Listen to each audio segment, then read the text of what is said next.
Okay, so our topic is intensity transformation and spatial filtering. So continuing this topic, we have transform domain and spatial domain. So what is a spatial domain? Spatial domain is a domain that refers to the aggregate of pixels composing an image. Spatial domain methods operate directly on the pixels themselves. जो pixels हमें provide किए गए होते हैं, हमारे जो picture के pixels होते हैं, हम डायरेक्टली उन्हीं के ऊपर जो है अपना प्रोसेसिंग करते हैं. While on the other hand, we have transform domain. In transform domain, we involve the processing of the transform coefficients like Fourier transform and discrete cosine transform, etc. In this domain, we do not directly modify the intensity value of the original image plane. Moving on next, defining the spatial domain process. Moving on to the mathematical framework, the spatial domain process can be expressed with the following expression. So in this expression, we have a function of x and y, which is the input image, gx of y, the processed output image, and the it is an operator on the function f defined over a specified neighborhood of point x and y.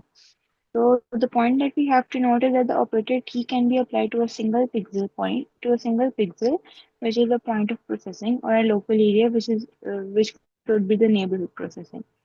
So, considering the neighborhood, we have to often look at the pixels surrounding it to determine its new value. What is the neighborhood? The neighborhood is a square or rectangular sub-image centered at point xy, and the standard size we have taken is 3 by 3 neighborhood. The mechanism that we're working on, the neighborhood centers on pixel xy. The operator t is applied to the pixels within the window, and the result is stored as the output value at xy in the new image G. The window slides to the next pixel and the process repeats. Okay, moving on next. Understanding spatial transformations. Okay, so a spatial transformation defines the rearrangement of pixels on the image plane. The difference is that while the standard spatial processing changes the intensity, which includes the color or brightness of pixels, spatial transformations modify the pixel's coordinates. The very common example we have is scaling, in which we change the size of the image, rotation, turning the image around a pivot point, or translation or sharing, etc. Okay, so the spatial transformation is, as we've discussed, the spatial transformation defines the rearrangement of pixels on the image plane. Now moving on to slide 6, implementing transformations using filtering. So the filter mask is a small matrix, also known as a kernel mask or a window, that defines the operation. The filter mask is moved point to point across the entire image. At each coordinate, the mask centers itself over the pixel. A response is calculated based on a predefined mathematical relationship between the filter and the underlying pixels. The center pixel in the output image is updated with this calculated response. Moving on to visualizing the neighborhood operation, referring to this figure. Local neighborhood. The diagram illustrates a 3 by 3x neighborhood centered at a point xy.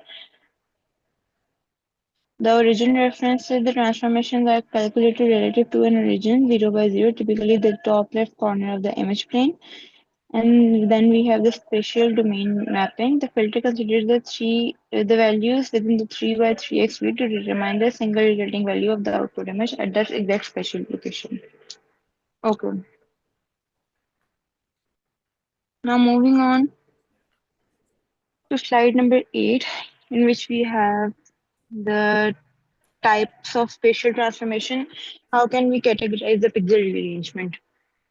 Okay, spatial transformation modifying the pixel coordinates generally fall into two primary mathematical categories: affine transformation and polynomial transformation. Affine transformation is a transformation which preserves coordinality, Points on the line remain on a domain initial of the distances. Right? It uses examples like translation, rotation, scaling, and shading, etc.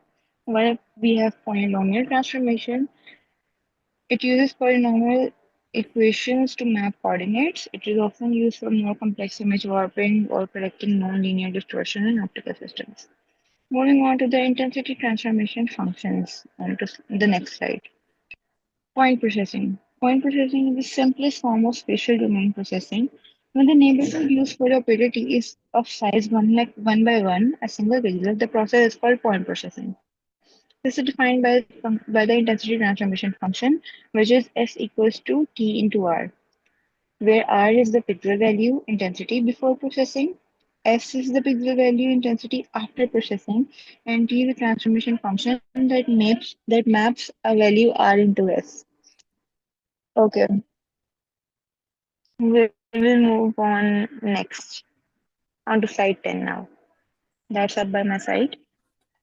So now we have some basic intensity transformation functions. There are three types of these functions: linear, logarithmic, and power law.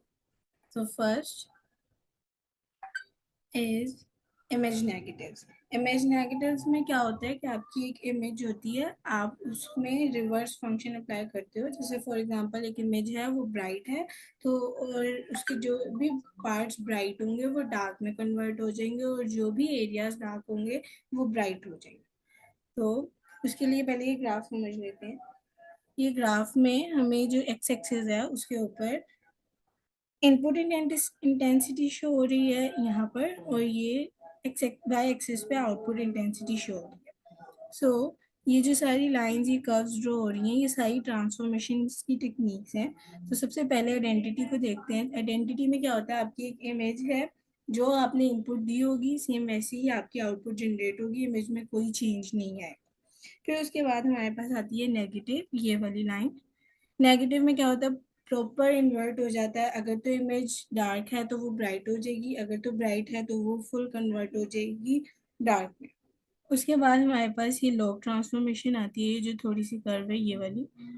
इसमें क्या होता है कि जो हमारी image के bright areas होते हैं, जो हमारी इमेज के डार्क एरियाज होते हैं, उनको ब्राइट कर दिया जाता है, ताकि डार्क एरियाज में जितनी भी डिटेल लिखी हुई है हम उसको इजीली देख सकें. फिर उसके बाद हमारे पास ये nth रूट आता है, ये वाली कर्व.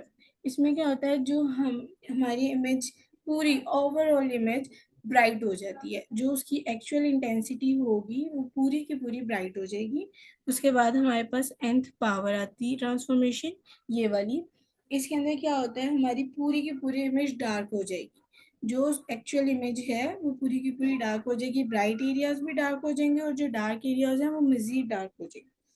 फिर उसके बाद हमारे पास इन्वर्स वाली आती है. इन्वर्स वाली में क्या होता है कि जितने भी हमारे ब्राइट एरियाज होते हैं ना हमारी इमेज के, वो मजीद ब्राइट हो जाते हैं. सो अब इमेज नेगेटिव पे वापस आते हैं. इमेज नेगेटिव में क्या था कि हमारी इमेज का जो डार्क एरिया है वो लाइट हो जाएगा, और जो लाइट एरिया है वो डार्क हो जाएगा. तो वो ट्रांसफॉर्मेशन अप्लाई करने के लिए हमारे पास ये फॉर्मूला है, S is equals to L minus one minus R. इसमें जो एस है वो आउटपुट इंटेंसिटी है, जो हमारी एंड पे जो इमेज पूरी ट्रांसफॉर्मेशन अप्लाई होने के बाद जो इमेज जनरेट होगी वो एस है. उसके बाद जो हमारी एक्चुअल इनपुट इंटेंसिटी है वो आर है, और एल जो है वो total number of intensity level है. हमारी इमेज में जितने लेवल ऑफ इंटेंसिटी हैं वो सारे एल. उसके बाद नेक्स्ट चलते हैं. ये इमेज नेगेटिव की एग्जांपल है. इसमें जितना एरिया ये वाला डार्क था, जब हमने इसके ऊपर ट्रांसफॉर्मेशन अप्लाई की तो वो लाइट हो गया, और ये जो लाइट था वो डार्क हो गया. नेक्स्ट जो हमारे पास फंक्शन है वो लॉग ट्रांसफॉर्मेशन का है. लॉग ट्रांसफॉर्मेशन में क्या होता है कि हमारी जितनी भी डार्क एरियाज हैं हमारी इमेज के, वो ब्राइट हो जाती हैं, ताकि हम डिटेल्स अच्छे से देख सकें. तो उसको फाइंड करने के लिए जो हमारे पास फॉर्मूला है वो है S is equals to C log into one plus R. अब जो एस है वो सेम आउटपुट है, सी कांस्टेंट है, और लॉग लॉग का फंक्शन है, और आर जो है वो इनपुट है. अब यहाँ पे ब्रैकेट में हमने वन क्यों प्लस किया है, ताकि अगर हमारी इन केस आर की वैल्यू जो है अगर वो जीरो आती है तो उसके बाद हमारा पूरा लॉग का फंक्शन जीरो ना हो जाए, इसलिए हमने यहाँ पे वन ऐड किया. उसके बाद इस ग्राफ में अगर हम लॉग को समझें तो इसमें स्टार्टिंग में हमारी जो ये वाली कर्व है, स्टार्टिंग में हमारी इंटेंसिटी जो है यानी जो भी हमारी ट्रांसफॉर्मेशन है वो रैपिडली जो है अप्लाई हो रही है यहाँ पे, और ऊपर जाने के बाद वो थोड़ी थोड़ी अप्लाई हो रही है आराम आराम से। इसका क्या मतलब है कि हमारी लॉग ट्रांसफॉर्मेशन में क्या होता है कि जितने डार्क एरियाज हैं वो ब्राइट होते हैं, तो जितने भी हमारे स्टार्टिंग के पिक्सल्स होते हैं, स्टार्टिंग की रेंज जो होती है वो सारी डार्क पिक्सल्स की होती है और लास्ट में ब्राइट पिक्सल्स पे जाती जाती है। तो फिर हमने डार्क पिक्सल्स को ब्राइट करना था, तो स्टार्टिंग में जितने डार्क पिक्सल्स थे उसने उसको एकदम से ब्राइट कर दिया, और फिर आगे जाके जितने भी हमारे डार्क पिक्सल्स थे उसने उसको भी ब्राइट किया। जितने कम कम डार्क थे उनको भी ब्राइट करना स्टार्ट किया, तो वो स्लोली स्लोली यहाँ पे इंक्रीज होना शुरू हो गया। उसके बाद है लॉग ट्रांसफॉर्मेशन की एग्जांपल, जो भी बताई थी कि ये जितने भी डार्क एरिया है उसको सारा ब्राइट कर देगा और फिर एंड पे ब्राइट पे जाएगा और उसको मजीद ब्राइट कर देगा। ये इसकी एग्जांपल है। तो उसके बाद हमारे पास थर्ड फंक्शन आता है पावर लॉ, गामा ट्रांसफॉर्मेशन भी कहते हैं इसको। इसमें क्या होता है कि हमारी जो इमेज होती है वो डार्क हो जाती है, हम अपनी इमेज जो ओरिजिनल इमेज होती है हमारी उसको हम डार्क कर देते हैं, ब्राइटनेस को थोड़ा सा कम कर देते हैं। इसको फाइंड करने का जो फॉर्मूला है वो S is equals to C R की पावर गैमा। तो इसमें एस जो है वो हमारा आउटपुट है, सी जो है वो कांस्टेंट है, आर जो है वो इनपुट है, और जो हमारा गैमा है वो क्या है, ब्राइटनेस कंट्रोल पैरामीटर है, जो कि हमारी इमेज की ब्राइटनेस कितनी होनी चाहिए ये कंट्रोल करता है। अब इसके अंदर हमारे पास तीन केसेस आते हैं कि अगर तो हमारी गैमा की वैल्यू जो है वो 1 से छोटी है तो हमारा जो कर्व है वो अपवर्ड बैंड होगा, और अगर तो हमारी गैमा की इक्वल है यहाँ पे, अगर तो हमारी गैमा के इक्वल है तो हमारी इमेज सेम रहेगी, गैमा इक्वल टू 1 है तो हमारी इमेज सेम रहेगी यानी आइडेंटिटी ट्रांसफॉर्मेशन होगी। और अगर तो हमारी गैमा की वैल्यू ग्रेटर देन 1 है तो इसका मतलब है हमारी जो इमेज है वो डार्क हो जाएगी और वो डाउनवर्ड्स बेंड होगी। ये इसकी एग्जांपल है। सबसे पहले वाली जो इमेज है वो हमारे पास ओरिजिनल इमेज है, जब हमने उसको मॉनिटर पे डिस्प्ले करवाया तो मॉनिटर पे गैमा की जो, जब मॉनिटर पे गैमा को ना फिक्स वैल्यूज दी गई होती हैं, उसने उसी के ऊपर काम करना होता है। तो हमारी ओरिजिनल इमेज जब हमने दी, जब वो डिस्प्ले हुई मॉनिटर पे, तो उसने हमारे पास जो भी हमारे पास डार्क पिक्सेल्स थे उसने उसको और डार्क कर दिया। तो उसका उसका सॉल्यूशन ये है कि हम क्या करेंगे, हम गैमा ट्रांसफॉर्मेशन अप्लाई करेंगे। गैमा ट्रांसफॉर्मेशन जो भी ये सारा एरिया है उसके थ्रू हम उसको और लाइट कर देंगे पिक्सेल्स को, और जब हम दोबारा उसको मॉनिटर पे शो करवाएंगे तो मॉनिटर गैमा की वैल्यू को यूज करते हुए जब हमारे पिक्सेल्स को डार्क करना स्टार्ट करेगा तो वो वापस से ओरिजिनल इमेज ही बन जाएगी जो हमारे पास पेपर पे होगी। So next move to the piecewise linear transformation.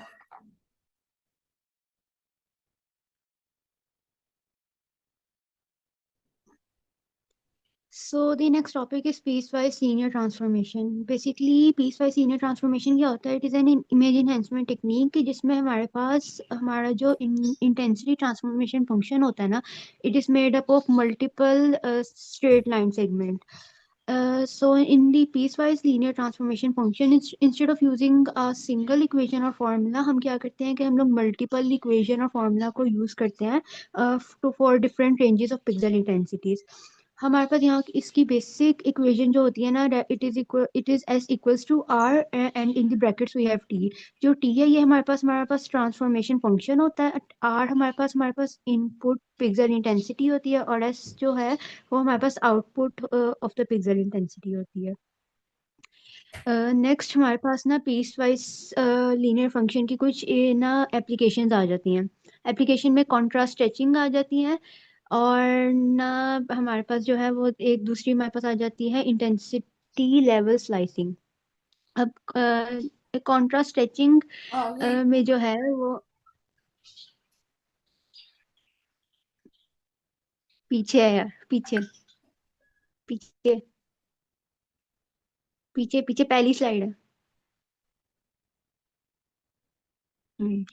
Contrast stretching में it expand the range of intensity values in an image. अगर इनिशियली हम लोग देखा जाए कि हमारे पास एक इमेज थी जो कि रेंज में थी हमारे पास 80 to 160, तो हम क्या करेंगे कि हम उसकी पिक्सल इंटेंसिटी को एक्सपैंड कर देंगे और हमारे पास उसको 0 से लेकर 255 तक ले जाएंगे, जिससे हमारे पास इमेज होगी वो मजीद वाइडर और एक्सपैंड होगी हमारी डिस्प्ले स्क्रीन के ऊपर। सेकेंड हमारे पास आ जाती है intensity level slicing. Intensity level slicing में हमारे पास क्या होता है कि बेसिकली हम लोग एक ऑब्जेक्ट को मजीद हाईलाइट कर देते हैं, जो जिस ऑब्जेक्ट पे हमने मजीद ज़्यादा फोकस करना होता है, यानी कि उस पर्टिकुलर ऑब्जेक्ट की रेंज में जितने हमारे पास पिक्सल इंटेंसिटी आ जाती है हम उसको मजीद हाईलाइट कर देते हैं, ब्राइटन कर देते हैं, और हमारे पास इमेज जो होती है वो मजीद क्लियर आ जाती है। अब यहाँ पे हमारे पास इंटेंसिटी लेवल स्लाइसिंग दो तरह की आ जाती है। एक होती है कि जिसमें हम लोग विद बैकग्राउंड कर सकते हैं, यानी कि हमारे पास बैकग्राउंड भी चेंज होता है, और एक होता है विदाउट बैकग्राउंड, जिसमें हमारे पास बैकग्राउंड जो होता है वो सेम रहता है, बट हमारे पास जो होता है बैकग्राउंड चेंज होता रहता है, और हमारे पास जो ऑब्जेक्ट जिसको हमने हाईलाइट करना होता है ना वो भी हमारे पास मजीद ब्राइट हो जाता है। नेक्स्ट स्लाइड पे हमारे पास इसकी एक अदद एग्जांपल आ जाती है एंजियोग्राफी की। नेक्स्ट स्लाइड पे एक एंजियोग्राफी की एग्जांपल आ जाती है, जिसमें हमारे पास ना हमें उन्होंने ना सबसे लेफ्ट मोस्ट साइड पे एक अदद पिक्चर दिखाई हुई है एंजियोग्राफी की, कि जिस पिक्चर के अंदर हमारे पास जो है ये हमारे पास ओरिजिनल इमेज है, जिसमें हमारे पास किडनी शो हो रही है, ब्लड वेसल्स शो हो रही है, हमारे पास स्कार टिश्यू शो हो रहे हैं। नेक्स्ट इमेज है, नेक्स्ट स्लाइड। अच्छा, अब यहाँ पे जब हम लोगों ने इसके ऊपर इंटेंसिटी लेवल स्लाइसिंग अप्लाई की है तो हमारे पास हमें दो तरह से आउटपुट मिल रही है। एक हमारे पास मिरर इमेज आ रही है और एक हमारे पास राइट मोस्ट इमेज आ रही है। तो हमारे पास सबसे पहले जो राइट मोस्ट इमेज है ना, वहाँ पे सबसे पहले ऊपर ग्राफ हमें शो करता है कि हमारे पास जो पिक्सल थे that were existing between A and B point, हमने उनको मजीद चेंज किया, लेकिन हमारे पास जो बाकी पिक्सल इंटेंसिटी है ना वो सेम रहते हैं। यहाँ पे हमारे पास इमेज आउटपुट इमेज जो हमें शो हो रही है वहाँ पे हम देख सकते हैं कि हमारे पास जो ब्लड वेसल्स हैं वो हमारे पास मजीद ब्राइटन अप हो गई हैं, और लेकिन हमारे पास बैकग्राउंड इमेज है वो भी हमारे पास ना सेम ही रही है, अनचेंज रही है। वो भी हमारे पास मजीद जो ब्लड टिश्यू एग्जिस्ट करते हैं और हमारे पास किडनी वगैरह कर रहे हैं वो हमारे पास शो हो रहे हैं। और हमारे पास जो मिडल इमेज है वो हमारे पास एग्जांपल है कि जब हम लोग ऑब्जेक्ट को हाईलाइट करते हैं बट हमारे पास जो बैकग्राउंड होता है हम उसको जो है बिल्कुल डल कर देते हैं, डार्क कर देते हैं, उसको भी साथ में चेंज कर देते हैं। तो यहाँ पे भी हमारे पास जो हम पिक्सल देख सकते हैं ए से बी के दरमियान, उनको हम लोगों ने चेंज करके हम लोगों ने मजीद हाईलाइट कर दिया, मजीद ब्राइट कर दिया, ब्राइट कर दिया। और लेकिन हमारा जो बैकग्राउंड है उसकी पिक्सल्स इंटेंसिटी हम लोगों ने चेंज करके हमने उसको डार्क कर दिया ताकि हमारे पास एक इनहेंस्ड और ना बेहतर इमेज आए। Next we are moving over to the topic of spatial filters. तो हमारे पास स्पेटियल फिल्टर्स क्या होते हैं? ये बेसिकली हमारे पास एक ऐसी टेक्निक होती है जिसको हम इमेज प्रोसेसिंग में यूज करते हैं, जिससे हम लोग एक इमेज को ज़्यादा इन्हेंस कर सकते हैं, उसकी क्वालिटी बेहतर कर सकते हैं in order to get much more sharper and smoother image. और ये हम कैसे अचीव करते हैं कि हम एक सर्टेन पिक्सल्स के गिर्द जितने भी नेबर पिक्सल्स होते हैं, उसको जितने भी पिक्सल्स सराउंड कर रहे होते हैं, हम उनकी वैल्यूज को चेंज करते हैं। तो स्पेटियल फिल्टरिंग क्या होता है? स्पेटियल फिल्टरिंग हमारे पास जब हम स्पेटियल फिल्टर्स को किसी पर्टिकुलर इमेज के ऊपर अप्लाई करते हैं that process is called as spatial filtering. तो स्पेटियल फिल्टरिंग के अंदर हमारे पास मोस्टली दो चीजें एग्जिस्ट करती है। एक होती है हमारे पास neighbourhood and the other is the predefined operation. अब नेबरहुड क्या होती है? नेबरहुड हम उन पर्टिकुलर पिक्सल्स को कंसीडर करते हैं जो कि हमारे पास एक सेंट्रल पिक्सल जो हम इनिशियली सिलेक्ट करते हैं उसके इर्द गिर्द जितने भी हमारे पास पिक्सल एग्जिस्ट कर रहे होते हैं उनको हम नेबरहुड कहते हैं। सेकंड में हमारे पास आ जाते हैं प्री डिफाइंड ऑपरेशन। अब प्री डिफाइंड ऑपरेशन में क्या होता है कि once we have selected the neighbourhood, तो हम लोग एक set of mathematical operation apply करते हैं इन पर्टिकुलर नेबरहुड पिक्सल्स के ऊपर in order to change their value and enhance the output. और इन जो ऑपरेशन होते हैं इनको हम प्री डिफाइंड ऑपरेशन कहते हैं। और for example we can say कि हम लोग एक पर्टिकुलर एवरेज कैलकुलेट कर सकते हैं नेबरहुड पिक्सल्स की, या फिर हम मल्टीप्लाई बाय वेट्स का ऑपरेशन अप्लाई कर सकते हैं। फिर हमारे पास आ जाता है कि neighbourhood operations operate on a large neighbourhood of pixels then the point operation. अब इसका क्या मतलब है कि हमारे पास जो पॉइंट ऑपरेशन होते हैं ना, basically when we are talking about point operation, तो ये कहता है कि हम एक सिंगल टाइम के ऊपर हम लोग सिर्फ और सिर्फ एक पिक्सल की वैल्यू को चेंज कर रहे होते हैं। मतलब हमारे पास output pixel could be equal to the initial input pixel और इसको मल्टीप्लाई बाय टू हमारे पास एक सिंगल पिक्सल की वैल्यू चेंज हो रही है। But when we are talking about the neighbourhood operation, तो हमारे पास मल्टीपल पिक्सल्स के ऊपर हम लोग at the same time work कर रहे होते हैं और उनकी वैल्यू को हम लोग चेंज करते हैं। फिर हमारे पास आ जाता है linear spectral filtering. Linear spectral filtering basically क्या कहता है कि if we initially have an image जिसका साइज हमारे पास m क्रॉस n है और हम उसके ऊपर लीनियर स्पेक्ट्रल फिल्टरिंग अप्लाई करनी है, तो उसको हम लोग इस जो दी गई इक्वेशन है इसके थ्रू अप्लाई कर सकते हैं। यहाँ पे हमारे पास g x, y है, ये भी हमारे पास बेसिकली हमारा आउटपुट पिक्सल है, that is equal to summation of a। यहाँ पे हम लोग s को इक्वल कर रहे हैं -a के, समीशन ऑफ b हमने t को डिक्लेयर कर दिया इक्वल टू -b। आगे हमारे पास आ जाता है डब्ल्यू एस कॉमा टी। ये हमारे पास वो पर्टिकुलर फिल्टर है जिसको हम लोग अप्लाई करते हैं इमेज के ऊपर in order to enhance it and make it better. इसको हम लोग कर्नल या फिर मास्क भी कहते हैं। फिर हमारे पास आ जाता है कि F X plus S comma Y plus T. अच्छा, यहाँ पे हम लोगों ने कुछ इनिशियल पिक्सल, सेंट्रल पिक्सल भी कंसीडर करना था जिसकी वैल्यू थी एफ एक्स कोमा वाई। तो अब हमने इसके नेबरहुड पिक्सल्स को कंसीडर करना है, तो हम एक्स और वाई के नेबरहुड पिक्सल में ऐड कर देते हैं एस और टी की वैल्यूज। तो हमारे पास F X plus S comma Y plus T, basically हमारे पास तमाम तरह नेबरहुड पिक्सल है जिसके सेंट्रल पिक्सल के गिर्द एग्जिस्ट करते हैं। यहाँ पे एक और डायग्राम दी हुई है जिसके में ओरिजिन है, we have the X coordinate, Y coordinate, और हमारे पास एक ना रेक्टेंगुलर की फॉर्म के की शेप में हमें ना दिखाया हुआ है नेबरहुड पिक्सल्स है। यहाँ पे ग्रेइश में हमारे पास हाईलाइट हुआ हुआ है कि हमारे पास ये सेंट्रल पिक्सल है जिसकी वैल्यू है एक्स कोमा वाई, और हमारे पास रेक्टेंगुलर फॉर्म में नेबरहुड पिक्सल एग्जिस्ट करते हैं। और that was it. Next topic है स्पेशियल फिल्टरिंग। सबसे पहले हम इसका बेसिक आइडिया देख लेते हैं कि स्पेशियल फिल्टरिंग है क्या। स्पेशियल फिल्टरिंग इमेज प्रोसेसिंग की टेक्निक है जिसमें इमेज की पिक्सल और उसके सराउंडिंग पिक्सल्स को यूज़ करके न्यू पिक्सल वैल्यू कैलकुलेट की जाती है। यहाँ स्लाइड में हमारे पास लिखा है spatial filtering consist of neighbourhood and predefined operation. सबसे पहले देख लेते हैं नेबरहुड। नेबरहुड का मतलब है सेंट्रल पिक्सल के अराउंड पिक्सल्स का एरिया। फॉर एग्जांपल, अगर एक पिक्सल एक्स वाई पोजीशन पर है तो उसके अराउंड जो पिक्सल्स होते हैं उनको नेबरहुड कहते हैं। यूजुअली नेबरहुड स्क्वायर या रेक्टेंगुलर शेप का होता है। स्लाइड में जो हमारे पास डायग्राम दी गई है इसमें भी एक सेंट्रल पिक्सल और उसके अराउंड पिक्सल्स दिखाए गए हैं। नेक्स्ट है हमारे पास प्री डिफाइंड ऑपरेशन। इसका मतलब है कि एक मैथमेटिकल ऑपरेशन जो फिल्टर पिक्सल्स पर अप्लाई करता है। ये ऑपरेशन हो सकता है हमारे पास मल्टीप्लाई, ऐड, एवरेज। इसी प्रोसेस से हम न्यू आउटपुट पिक्सल की वैल्यू फाइंड करते हैं। स्लाइड में हमारे पास एक फॉर्मूला दिया गया है, इससे हम न्यू पिक्सल की वैल्यू फाइंड करते हैं। यानी फिल्टर मास्क की वैल्यू इमेज पिक्सल से मल्टीप्लाई होती हैं और फिर सम किया जाता है। जो रिजल्ट आता है वो न्यू पिक्सल की वैल्यू बन जाती है। नेक्स्ट स्लाइड देख लेते हैं। इसमें हमारे पास आउटपुट इंटेंसिटी वैल्यू की बात की गई है। इसमें बताया गया है कि आउटपुट इंटेंसिटी वैल्यू सिर्फ उस पिक्सल पर डिपेंड नहीं करती बल्कि उसके नेबरिंग पिक्सल पर भी डिपेंड करती है। यानी न्यू पिक्सल की वैल्यू हमारे पास सेंट्रल पिक्सल और सराउंडिंग पिक्सल्स के इफेक्ट को ऐड करके मिलती है। सेकंड पॉइंट में हमें बताया गया है स्पेशल मास्क क्या होता है।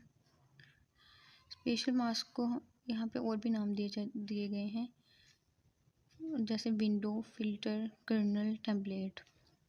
ये मास्क पूरी इमेज पर स्लाइड करते हैं और इमेज को इन्हेंस करते हैं। इस प्रोसेस को कन्वोल्यूशन भी कहते हैं। थर्ड पॉइंट है हमारे पास साइज ऑफ मास्क। इसमें हमें मास्क का साइज डिटर्मिन करना होता है। मास्क का साइज डिटर्मिन करता है कि कितने नेबरिंग पिक्सल्स कैलकुलेशन में यूज़ होंगी। फॉर एग्जांपल, अगर हमारे पास 3x3 का मास्क है तो 9 पिक्सल्स यूज़ होंगी। 5x5 का मास्क है तो 25 पिक्सल यूज़ होंगी। बड़ा मास्क है तो हमारे पास स्मूथिंग इफेक्ट ज़्यादा होगा। फोर्थ पॉइंट में है हमारे पास मास्क कोफिशिएंट्स या मास्क वैल्यू। मास्क के नंबर से कोफिशिएंट्स डिसाइड करते हैं कि फ़िल्टर क्या करेगा। For example, different mask different काम करते हैं। Noise removal, image smoothing, as detection, sharpening. यानी मास्क वैल्यूज़ डिसाइड करती हैं इमेज इन्हांसमेंट और इमेज के नेचर को। नेक्स्ट हमारे पास एग्जांपल दी गई है। इस स्लाइड में एक 3x3 का फिल्टर मास्क एग्जांपल दिया गया है। फिल्टर मास्क की वैल्यूज़ को W1, W2, W3 से W9 तक शो किया गया है। इमेज के पिक्सल को Z1, Z2, Z3 से लेकर Z9 से रिप्रेजेंट किया गया है। अब हम देख लेते हैं प्रोसेस क्या होता है। फिल्टर मास्क इमेज की 3x3 पिक्सल एरिया पर प्लेस होता है। हर मास्क वैल्यू को उसके कोरस्पॉन्डिंग पिक्सल वैल्यू से मल्टीप्लाई किया जाता है। सब मल्टीप्लिकेशन रिजल्ट्स ऐड किए जाते हैं। जो रिजल्ट मिलता है वो न्यू पिक्सल वैल्यू बन जाता है। यानी फॉर्मूला कॉन्सेप्चुअली हमारे पास क्या होता है, output pixel equal to W1 Z1 plus W2 Z2 plus W3 Z3 plus so on, और लास्ट हमारे पास वैल्यू है W9 Z9। इस तरह फिल्टर इमेज को प्रोसेस करता है। नेक्स्ट टॉपिक है smoothing filtering purpose. Smoothing filtering का मेन पर्पस इमेज को ब्लर करना और नॉइज़ को रिड्यूस करना होता है। जब किसी इमेज में एक्स्ट्रा डॉट्स, ग्रेन या अनवांटेड डिटेल्स होती हैं तो स्मूथिंग फिल्टर उनको कम कर देता है। ये टेक्निक अक्सर प्री प्रोसेसिंग स्टेप में यूज़ होती है। प्री प्रोसेसिंग का मतलब है कि इमेज को प्रोसेस करने से पहले उसको क्लीन या सिंपल बनाना। एग्जांपल के तौर पर अगर इमेज में बहुत छोटी छोटी डिटेल्स हैं जो इम्पोर्टेंट नहीं हैं तो स्मूथिंग उनको रिमूव कर देती है। कभी कभी इमेज में लाइंस या कर्व्स में छोटी गैप्स होते हैं। स्मूथिंग उन गैप्स को भी ब्रिज करने में हेल्प करती है। ब्रिज यानी फिल करने में हेल्प करती है। फ्रीक्वेंसी डोमेन की पर्सपेक्टिव से देखें तो स्मूथिंग लो पास स्पेशल फिल्टरिंग के बराबर होती है। इसका मतलब है कि हाई फ्रीक्वेंसी डिटेल्स को रिमूव कर दिया जाता है और सिर्फ इम्पोर्टेंट स्मूथ इंफॉर्मेशन रह जाती है। ये काम यूजुअली नेबरिंग पिक्सेल्स का एवरेज निकाल कर किया जाता है, जिसे एवरेजिंग फिल्टर्स भी कहते हैं। नेक्स्ट है types of smoothing special filter. Smoothing filters दो मेन टाइप्स की होती हैं, लीनियर फिल्टर्स और नॉन लीनियर फिल्टर्स। लीनियर में हमारे पास मीन बॉक्स फिल्टर पिक्सेल्स का सिंपल एवरेज निकालता है। वेटेड एवरेज फिल्टर कुछ पिक्सेल्स को ज़्यादा इंपॉर्टेंस देता है, और Gaussian filter Gaussian distribution use करता है और स्मूथ ब्लर देता है। नॉन लीनियर फिल्टर में मीडियन फिल्टर पिक्सेल्स का मीडियन वैल्यू लेता है, नॉइस रिमूव करने में इफेक्टिव है। मैक्स फिल्टर नेबरहुड में से मैक्सिमम वैल्यू सिलेक्ट करता है। मिन फिल्टर नेबरहुड में से मिनिमम वैल्यू सिलेक्ट करता है।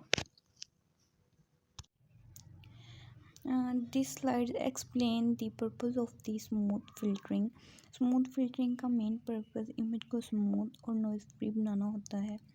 इस मेथड में हम सेंट्रल पिक्सल के अराउंड जो नेबरहुड पिक्सल होते हैं उनका एवरेज लेते हैं। स्लाइड में जो 3x3 मैट्रिक्स दिखाया गया है उसे सिंपल एवरेज फिल्टरिंग कहते हैं। इस फिल्टर में हर वैल्यू 1/9 होती है क्योंकि टोटल 9 पिक्सल का एवरेज लिया जाता है। So basically smooth filtering replaces a pixel with the average value of its neighbours. Next हमें एक क्वेश्चन दिया गया है जिसमें हमने पिक्सल 2x2 की न्यू वैल्यू कैलकुलेट करनी है। ये कैलकुलेशन 3x3 नेबरहुड यूज़ करके की जाती है। मतलब सेंटर पिक्सल और उसके आसपास जो 9 पिक्सल्स को यूज़ करके रिजल्ट निकाला जाता है। हमारे पास ये पार्ट है box filter. First method is box filter. इस फिल्टर में सब पिक्सल का सिंपल एवरेज लिया जाता है। यहाँ 3x3 नेबरहुड के वैल्यूज़ हैं, वो है 7, 9, 5, 4, 6, 8, 2, 0। इन सब नंबर्स को ऐड करते हैं जो हमारे पास तकरीबन 42 के इक्वल आता है। अब उसका एवरेज निकालते हैं तो उसे हम 42 को डिवाइड करते हैं 9 से, तो हमारे पास 4.66 अप्रोक्सीमेटली वो हमारे पास 5 ही बन जाता है। So the output pixel value using box filter is approximately 5। Next जो है बी पार्ट है weighted average filter. Second method हमारे पास यही है। इस फिल्टर में सब पिक्सल्स का वेट सेम होता है। सेंटर पिक्सल को हाईएस्ट वेट 4 मिलता है और बाकी पिक्सल को 1 या 2। फिल्टर मैट्रिक्स होती है 1 2 1 2 4 2 1 2 1।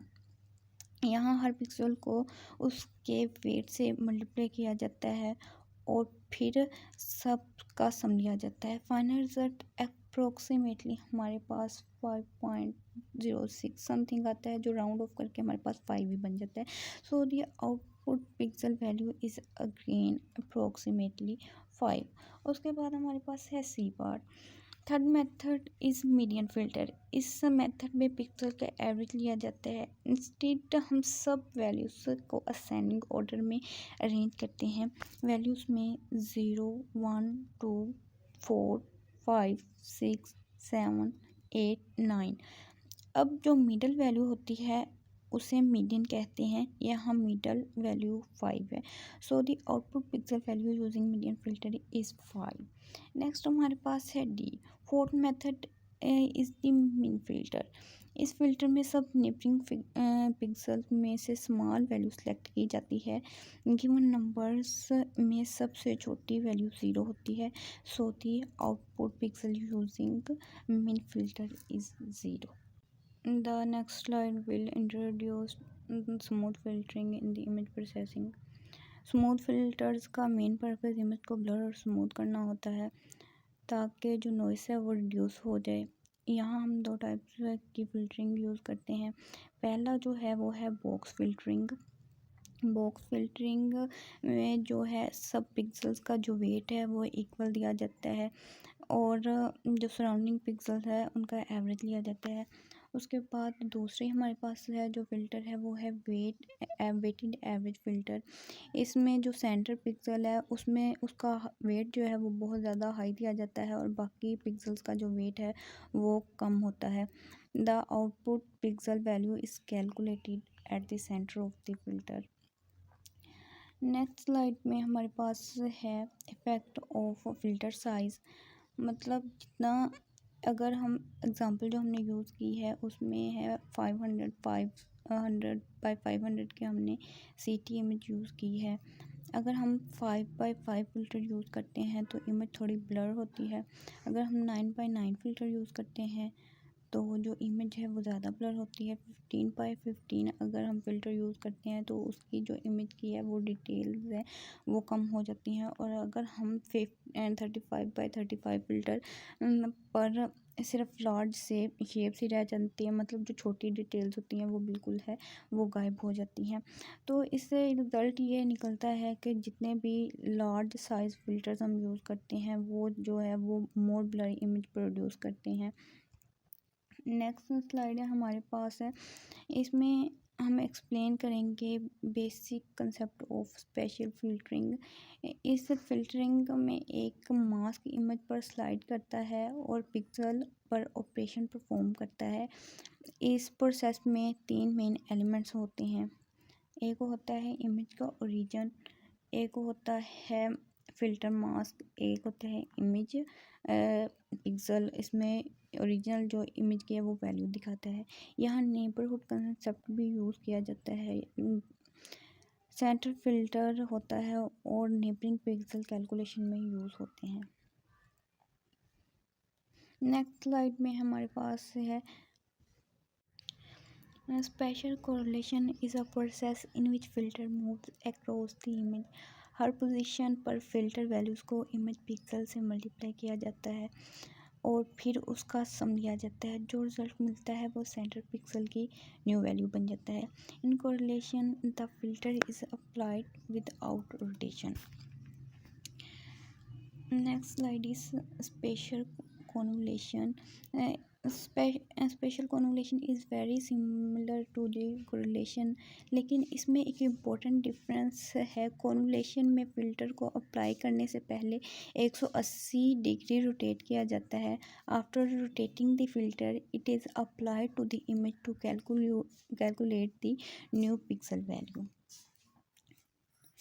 The next slide, the figures show the visual difference between the correlation and the convolution.